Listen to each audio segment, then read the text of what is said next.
Hello and welcome to 2020, where people drive flying cars, war has been eradicated, and people still listen to vinyl. Yeah, pretty good. I hope your Christmas was good. I hope your New Year's celebrations went well. Hopefully, you're not too hungover right now like I am. And yeah, I thought I'd come and show you some new finds and some records I've been spinning lately over my Christmas holiday, and hopefully you find something of interest. Yeah, first one, Fela Kuti and African 70 with Zombie, How I Feel Right Now. Hence me taking about half an hour to remember the album title name. Fantastic album. If you don't know Fela Kuti, he was a saxophone player from Nigeria who, to be honest with you, I'm not entirely sure if he arranged all the music or not, or his band did and he was just the front man. I don't know. I've not really investigated him enough yet. I will do in future because the music's fantastic. But yeah, quite a character from what I understand. He's quite a famous figure in world music, African music, quite political. But this is some of the greatest music you'll ever hear to me. Just life affirming, upbeat, fantastic rhythms, soulful, jazzy, funky. If you like your jazz, if you like your funk, if you like your 70s music, and have never tried out Afrobeat or high life music, African music, you know, a lot of people they might know Ladysmith, Black Mambazo, or however you say it, but they've never bothered to actually investigate the real stuff. You know, no offense to them, they're great in their own way, but this is, you know, the real shit. If you want some really good African music from the 70s, you know, check Fela Kuti out. This is fantastic. This is an original Nigerian copy.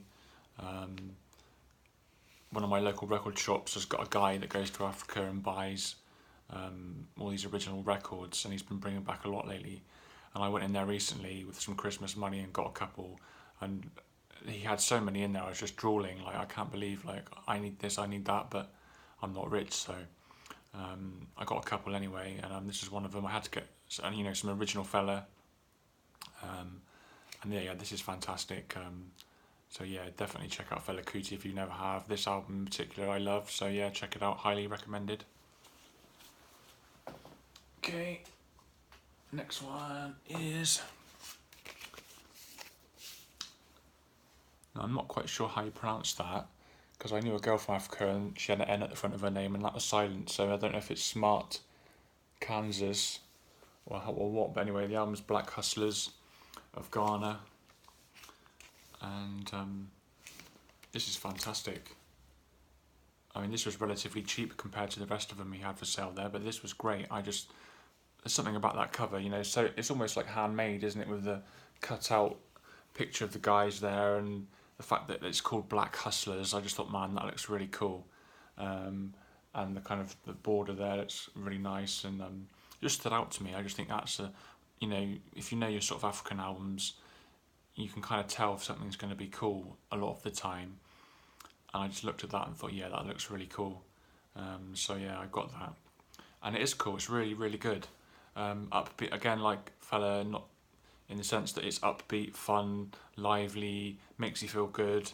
You know, this type of music, it might make me feel the best I can possibly feel in the moment when listening to music. It's so upbeat and just makes you feel so good.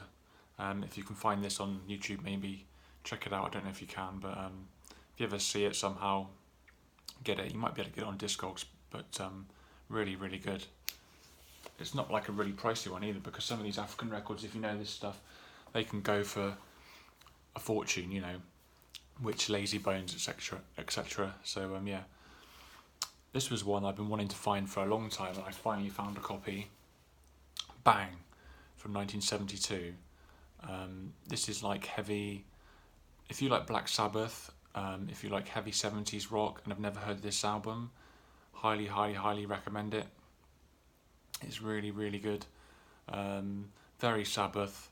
You know, as soon as you put it on, you'll think, man, they were just copying Sabbath, but they did it so well. It's just really, really good. There are a couple of tracks on here that aren't like that, and they're good, but you start thinking to yourself, man, when's this going to get heavy again? Because they did the heavy stuff so well, and then boom, it comes back to the heavy stuff, and you're like, yeah, man, this is really cool. This is an original American copy, which I was really surprised to find. This is the first time I've ever seen it in person. Yeah, just really, really cool. Heavy 70s rock. If you don't know it, check it out. Okay. Deep Purple, Burn. What an album this is. You know, this is without Ian Gillan. He left, and they replaced him with David Coverdale and Glenn Hughes. Fantastic singers in their own right. Glenn Hughes is a good bass player as well. But man, you could think, you know, oh, were they going to be as good? But man, this album is so good. Right up there with Deep Purple's best stuff, in my opinion. Just fantastic, really. Look at the tracks. I mean, every song on this is good. Burn, Might Just Take Your Life, Lay Down, Sail Away, Mistreated. Just every song on this is great. A classic cover as well there with the candles. This is a UK original first press that I found for a tenner, which was a really good find. Yeah, if you like your 70s heavy rock and somehow have never heard this one, classic, check it out, brilliant. You know, Coverdale as well. This is before cheesy 80s Whitesnake Coverdale. This is back when he was still kind of cool and just fantastic, you know. So don't hold the 80s against him when you listen to it. It's really, really good. I listened to this one earlier. I'm sure you've never seen this one before. The Beatles, Revolver. Of course, a classic. What can you say about this? As I've said a billion times on YouTube, I'm sure, but I played it earlier, so I just thought I'd quickly show it. Original mono copy. Sounds fantastic in mono. Tomorrow Never Knows, maybe my favourite Beatles song ever, just because this was made in, what, 66? And if you've never heard Tomorrow Never Knows, I mean, if you have, you know, it's friggin' mind-blowing for its time. You know, what else do I like on here? I'm Only Sleeping's really nice. What else? Just everything's good on this. It's Beatles, amazing, classic. This is one, I don't know if I've talked about this years ago, I might have done, but I'm showing it again. I'll show this forever because this is an underrated gem of an album, in my opinion. Sally Oldfield, Water Bearer, from 1978. Mike Oldfield's sister. This is absolutely beautiful, this album. If you like folk music, if you like Kate Bush, if you like atmospheric, kind of Mike Oldfield style, like music, check this out. It's really, really good. She's got a beautiful voice, really, really lovely voice. This is one of those albums where it's so good you can't believe it. It just carries on going and going and going. Like, it's like amazing how good this album is. Like, the first time I heard it, I couldn't believe how good it is. And this is one of those albums that you can buy for nothing. And you know, people just skip by it and think it's crap, but it's really not. It's a really beautiful album. So if you just want to relax with some lovely folky atmospheric music, just let this one take you away. This is really beautiful. I listened to this the other day and I was like, my God, it's been a while. Like, I listen to it every now and then because it's so good. I want to kind of not ruin it. So I listened to it the other day for the first time in a while. And I was like, my God, this is even better than I remember. Yeah, on vinyl it sounds incredible. Yes, the Yes album. One of my favourites, maybe my favourite from Yes. I love classic 70s Yes. Forget the 80s and on. You know, the classic first few Yes albums are brilliant. You know, Chris Squire's bass tone is playing that Rickenbacker bass. John Anderson's lovely vocals. Steve Howe's amazing guitar playing. Just everybody in the band, you know, just brilliant. I mean, this is an absolute classic, of course. Yours Is No Disgrace. Starship Trooper. I've seen All Good People, Perpetual Change, you know, just classics all the way. This is an original copy, original UK. I mean, these guys, once you get into Yes, the classic stuff, you know, don't you? Like, these guys were so good for their time, and pretty progressive for their time as well, really, when you think about it. What was this, like 1970? When you think about it, like, this was incredible for its time. Still, I mean, still it is. It still is. So they were just so good. So yeah, if you don't know this one and you're curious about Yes, give this one a try.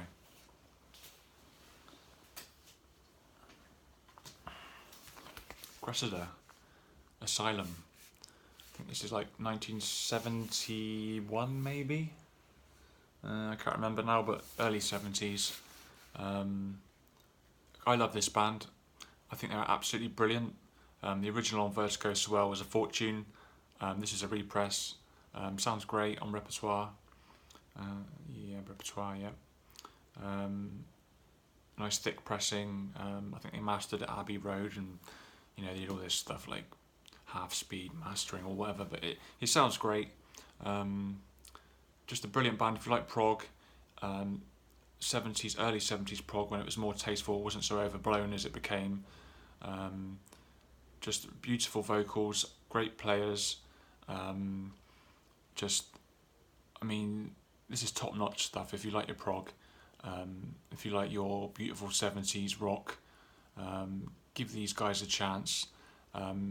Their first album, this is their second album, their first album is brilliant as well. Maybe start from the beginning. They were just fantastic, you know, give them a chance, they're great.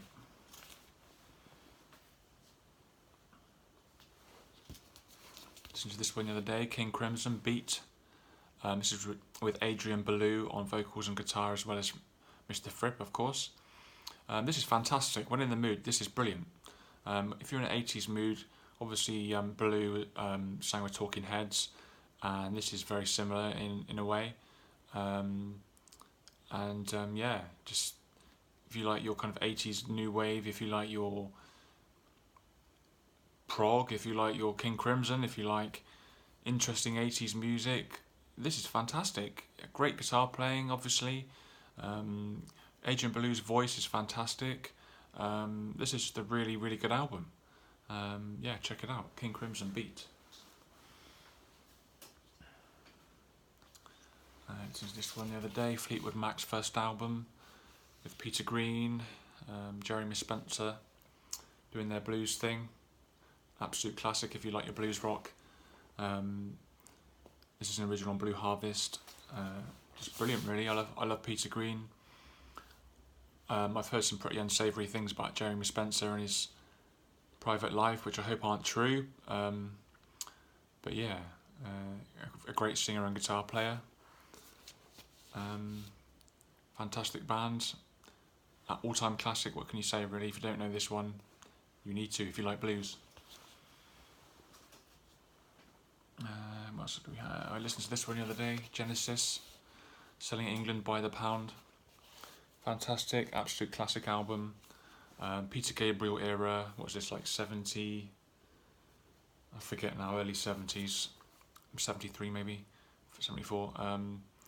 Yeah, just maybe my favourite Genesis album. I listened to this one a lot when I first got into them. This is probably the album that got me into them, really. I kind of got Genesis when I heard this album, so if you're kind of on the fence, you never really got Genesis, give this one a try. This is really great. The arrangements on this, Peter Gabriel singing, just everything really about this album is really top notch. If you like your prog, if you like your 70s music, give it a try. I mean, Dancing with the Moonlit Night, I Know What You Like in Your Wardrobe, Firth of Fifth. I mean, this is, if you know your Genesis, this is absolutely classic, this album. One of their best. So yeah, check it out. I really enjoyed this one, if I can get it. Mississippi Fred McDowell. Classic bluesman, Stones covered him. If you like blues and don't know this guy,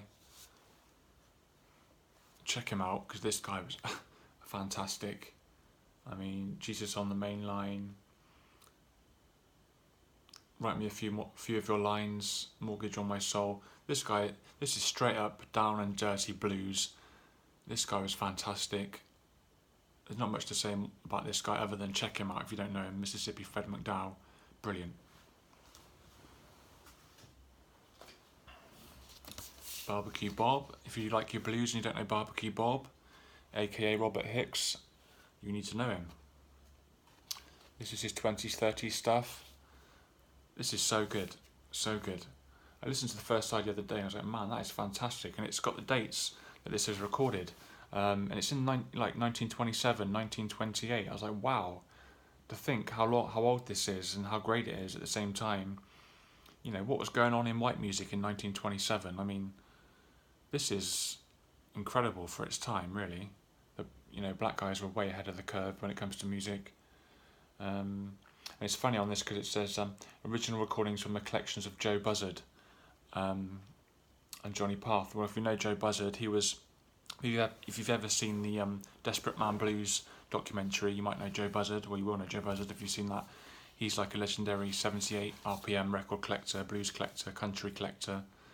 And it's kind of about his life. And if you've not seen that documentary and you're into records, Desperate Man Blues, check it out. Really good.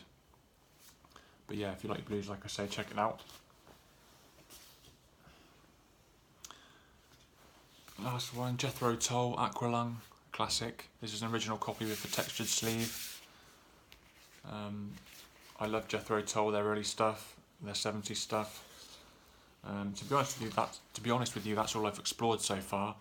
I'm kind of working through their albums one by one. When I see them, I'll get them and kind of explore it organically and naturally, and not just try and buy it all and then kind of ruin it for myself, because it becomes a blur then, doesn't it, when you have everything. And I like to kind of buy an album, live with it a little bit, and kind of absorb it and get to know it, and then move on to the next one or whatever, because then you kind of feel like you're experiencing it a bit more how people did, and how you should, and kind of rather than just overload, which is the case with, I think, with YouTube as well, like, because you can listen to any music, any album ever.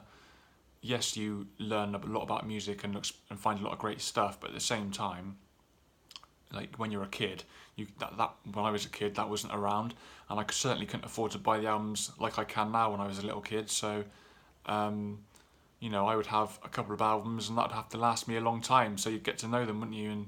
And they become special to you, and you still listen to them today, perhaps. So, like I say, I've been kind of working through the first few Jethro Tull albums. I have all the early ones. I used to have an original mono copy of This Was, which I stupidly sold. I've got a stereo back now. That's probably my favourite Tull album because it's bluesy rock and that's my thing. And but yeah, I love the more proggy stuff as well. This is brilliant. This is kind of more heavy as well, like almost Sabbathy in their riffs, like Aqualung. That's a classic. Hymn 43. Locomotive Breath. I mean, this is classic Tull. Heavy. If you've never explored them, this is a good one to start with if you like. Personally, I'd start from the beginning and work through, but this is a fantastic album. Heavy riffs. If you like your Sabbath, you'll like this probably. This has got Ian Anderson's great kind of flute playing on this as well, which I love. The mix of the flute and the heavy rock at the same time. It's really cool. He had a great voice, cool lyrics, interesting, thought-provoking. He seems like the most boring guy in the world when I've ever seen him in interviews, but he certainly knew how to do it back in the day, musically. He's still going. But yeah, great album, classic. So yeah, hopefully you found something there you might like to check out, or maybe you just like listening to me ramble for whatever reason. And yeah, 2020, eh? This is going to be my year, hopefully. Time to sort my life out. But yeah, anyway, nice talking to you all. Leave a comment. I do enjoy them. Don't be shy, by the way. If you watch me and you're too shy to say something, don't be, because I'm the most easygoing guy in the world, if you can't tell by now. And yeah, peace. I'll see you soon. Cheers.